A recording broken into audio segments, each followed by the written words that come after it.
नमस्कार, लोकसंदेश न्यूज चॅनलमध्ये आपलं स्वागत आहे। पाहूयात आजची विशेष बातमी। सांगली महानगरपालिका निवडणुकीच्या पार्श्वभूमीवर सांगली जिल्हा पोलीस दलाकडून आज पोलीस दलाचे संचलन करण्यात आले। 15 जानेवारी रोजी सांगली, मिरज आणि कुपवाड शहर महानगरपालिकेसाठी सार्वत्रिक मतदान होते आहे। या मतदान प्रक्रिया शांततेत आणि लोकशाही मार्गाने पारदर्शीपणे पार पाडाव्यात, तसेच कोणत्याही प्रकारे कायदा आणि सुव्यवस्था राखली जावी या उद्देशाने सांगली जिल्हा पोलीस दलाकडून हे संचलन करण्यात आले। पोलीस अधीक्षक संदीप घुगे आणि अप्पर पोलीस अधीक्षक कल्पना बारोकर तसेच पोलीस उप अधीक्षक भागवत यांच्या उपस्थितीत पोलीस दलाचे संचलन पार पडले। महापालिका निवडणुकीसाठी एकूण 1200हून अधिक पोलीस बंदोबस्त तैनात करण्यात आला असून लोकशाही बळकट करण्यासाठी सगळ्यांनी निर्भयपणे मतदान करावे असे आवाहन सुद्धा पोलीस अधीक्षकांनी केलं आहे। सांगली मिरज कुपवाड महानगरपालिका इलेक्शनच्या पार्श्वभूमीवर सांगली शहर उपविभागामध्ये जो शहरी भाग आहे त्या ठिकाणी आपण रूट मार्चचं आयोजन केलेलं आहे। साधारणतः सर्व पोलीस अधिकारी अंमलदार मिळून आपल्याकडे 500 पेक्षा जास्त संख्येनं आजच्या रूट मार्चमध्ये पोलीस विभाग सहभागी झालेला आहे। माझं सर्व नागरिकांना आव्हान असेल की आपण लोकशाहीचा उत्सव अतिशय आनंदाने आणि उत्साहामध्ये साजरा करावा।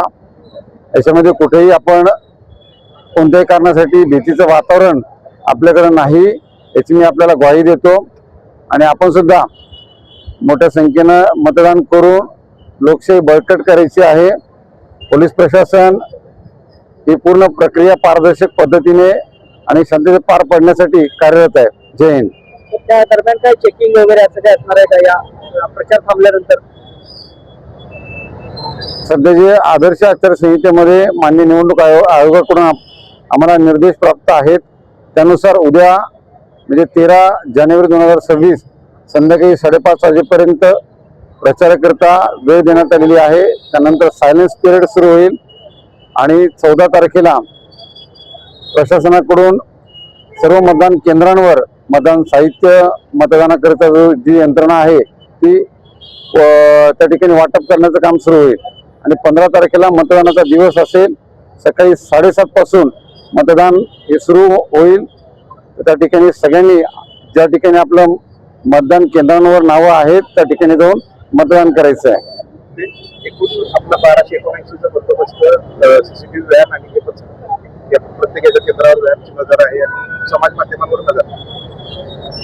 मी सर्व मतदारांना हे सुद्धा सांगू इच्छितो, प्रशासनानं साधारणतः 50% जास्त ठिकाणी जी संवेदनशील मतदान केंद्र आहेत, संवेदनशील हे म्हणताना मी या ठिकाणी सगळ्यांना निश्चिंत करतो की यामध्ये कुठेही मतदानाच्या दृष्टिकोनातून संवेदनशील नाही आहेत, परंतु ज्या ठिकाणी संमिश्र मतदान आहे, गर्दीचे ठिकाणं आहेत, अशा 50% जास्त मतदान केंद्रांवर वेब कास्टिंगची व्यवस्था करण्यात आलेली आहे। त्या ठिकाणी सीसीटीव्ही कॅमेरे लावलेले आहेत।